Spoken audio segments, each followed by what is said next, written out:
তাকওয়ার এক নাম্বার উপকারিতা হচ্ছে যারা মুত্তাকি তাদেরকে আল্লাহ তাআলা ভালোবাসেন। আল্লাহ তাআলা কোরআনের ভিতরে বলেন, ইন্নাল্লাহা ইউহিব্বুল মুত্তাকিন। যারা তাকওয়া অর্জন করে, যারা পরহেজগারিতা অর্জন করে, আমি আল্লাহ তাআলা তাদেরকে ভালোবাসি এবং আমি আল্লাহ তাআলা তাদেরকে স্মরণ করি এবং আমি আল্লাহ তাআলা তাদের সাথেই থাকি। এই জন্য তাকওয়া অর্জন করতে হবে।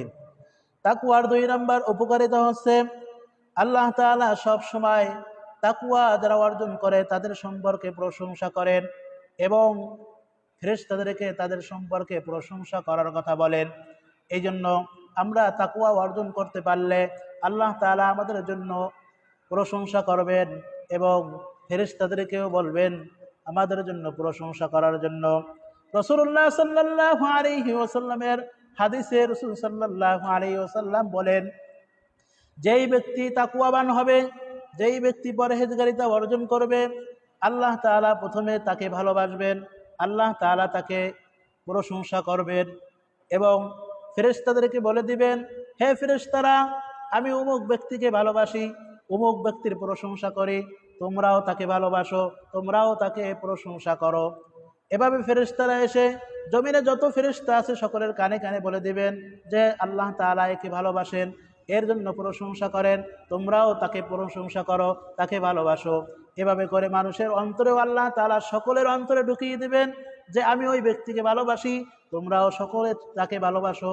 এইভাবে করে তাকওয়া অর্জন করতে পারলে আমরা আল্লাহ তাআলার ভালোবাসা পাবো এবং মানুষেরও ভালোবাসা পাবো, ফেরেশতাদেরও ভালোবাসা পাবো। এই জন্য আমাদের জন্য তাকওয়া অর্জন করা অতি জরুরি। তাকওয়া অর্জন করার 3 নম্বর গুরুত্ব হচ্ছে আল্লাহর দুশমন, আল্লাহ তাআলা মানুষের যে দুশমন থাকে সমস্ত দুশমনের দুশমনি থেকে আল্লাহ তাআলা হেফাজত করবেন। এই জন্য আল্লাহ তাআলা কোরআনের ভিতরে বলেন, ওয়া ইন তাসবিরু ওয়া তাত্তাকু লা ইয়াদুররুকুম কাইদুহুম শাইআ।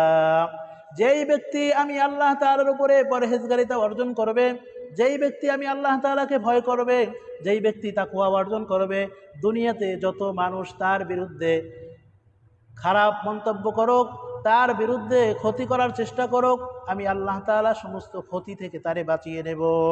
এই জন্য আমাদের তাকওয়া অর্জন করতে হবে, পরহেজগারিতা অর্জন করতে হবে, তাহলে আল্লাহ তাআলা সমস্ত বিপদ আপদ বালা মুসিবত থেকে আমাদেরকে হেফাজত করবে এবং মানুষের দুশমনি থেকে আমাদেরকে আল্লাহ তাআলা হেফাজত করবেন। 3 নম্বরে তাকওয়ার উপকারিতা হচ্ছে তুমি যা করবে সব কাজেই আল্লাহ তাআলার সাহায্য পাইবে।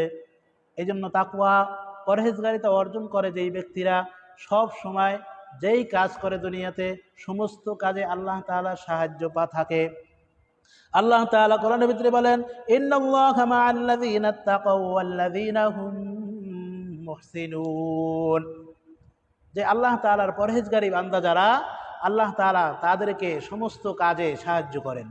দুনিয়াতে যে কোনো কাজ করুক, বাড়ির কাজ করুক, গাড়ির কাজ করুক, খেতে খামারে কাজ করুক, আল্লাহ তাআলা যদি পরহেজগারিতা অর্জন করতে পারি, আল্লাহ তাআলা আমাদেরকে সকল কাজে আল্লাহ তাআলা সাহায্য করবেন।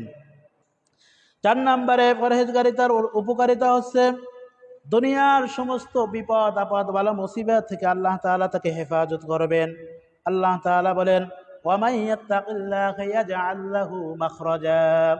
যে আমি আল্লাহ তাআলা আমার পরহেজগার বান্দাদের জন্য দুনিয়াতে যত বিপদ আপদ বালা মুসিবত হবে, আমি সমস্ত বিপদ আপদ বালা মুসিবত থেকে আমি আল্লাহ তাআলা তাকে হেফাজত করব। পরহেজগারিতার 5 নম্বর উপকারিতা হচ্ছে আল্লাহ তাআলা তাকওয়া অর্জনকারী ব্যক্তিদেরকে রিজিকের অভাব দূর করে দিবেন। যারা আল্লাহ তাআলার পরহেজগারিতা অর্জন করবে, তাকওয়া অর্জন করবে, আল্লাহ তাআলা তাদেরকে দুনিয়ায় কোনো রিজিকের অভাব দিবেন না, দুনিয়াতে কোনো না খেয়ে থাকতে হবে না।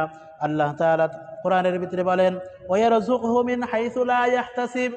আল্লাহ তাআলা বলেন, আমার বান্দা, আমার নেককার বান্দারা, আমার পরহেজগারী বান্দারা নিজেরাও বুঝতে পারবে না যে তাদের ধন সম্পদ, তাদের উপার্জন, তাদের খাদ্যরাজি কোথা থেকে আসতেছে, তারা নিজেরাও অনুধাবন করতে পারবে না। এই জন্য আমরা বেশি বেশি তাকওয়া অর্জন করার চেষ্টা করি। 6 নম্বর উপকারিতা হচ্ছে তোমার আমলগুলো সোজা করে দিবে আল্লাহ তাআলা। আমি যে কোনো কাজ করি না কেন, আল্লাহ তাআলা সেটাকে ভুল ত্রুটি ক্ষমা করে আল্লাহ তাআলা কবুল করার চেষ্টা করবেন। এই জন্য পরহেজগারিতার অনেক উপকারিতা রয়েছে। আমরা সকলেই যেন তাকওয়া অর্জন করতে পারি, পরহেজগারিতা অর্জন করতে পারি। আল্লাহ তাআলা আমাদের উপরে খুশি হবেন, আল্লাহ তাআলা আমাদের উপরে রাজি খুশি থাকবেন। আর আল্লাহ তাআলা যদি রাজি খুশি থাকেন তাহলে আমরা আল্লাহ তাআলার জান্নাতে যেতে পারবো। এই জন্য আসুন আমরা সকলেই তাকওয়া অর্জন করি, পরহেজগারিতা অর্জন করি, আল্লাহ তাআলাকে খুশি করার চেষ্টা করি।